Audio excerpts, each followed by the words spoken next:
સ્થાનિક સ્વરાજની ચૂંટણી માટે ઉમેદવારી ફોર્મ ભરવાની અંતિમ દિવસે જામનગર જિલ્લાના ધ્રોળ તાલુકા રાજકારણમાં ભાજપે મજબૂત શરૂઆત કરી છે।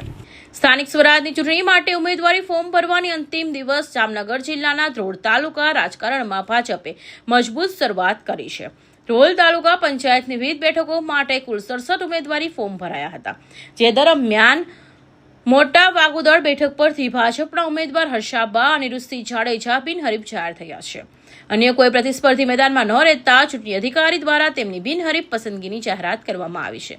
આ મહત્વની બિનહરીફ જીત પાછળ જામનગર જિલ્લાના ભાજપના ઉપપ્રમુખ રાજબા જાડેજા નોંધપાત્ર ફાળો રહ્યો હોવાનું ચર્ચાઈ રહ્યું છે। તેમની કુશળ રણનીતિ અને સ્થાનિક સ્તરે કરેલી સમજાવટને કારણે આ બેઠક બિનહરીફ કરવામાં સફળતા મળી છે।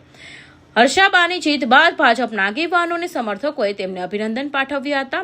હવે જોવાનું રહેશે કે ધ્રોળ તાલુકાની બાકીની બેઠકો પર આ બિનહરીફ જીતની કેટલી અસર જોવા મળે છે।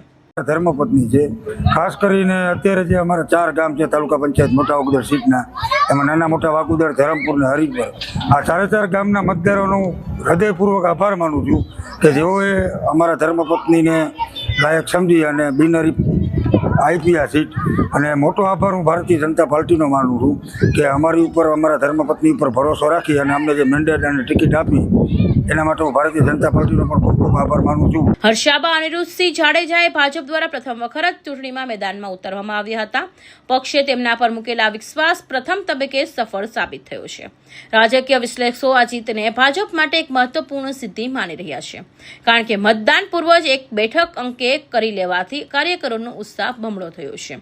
આ બિનહરીફ પસંદગીનો ધ્રોળ તાલુકામાં ભાજપના મજબૂત સંગઠન અને વર્ચસ્વનો પુરાવો આપે છે। કૌશિક પટેલનો report, Hind TV news, Surat.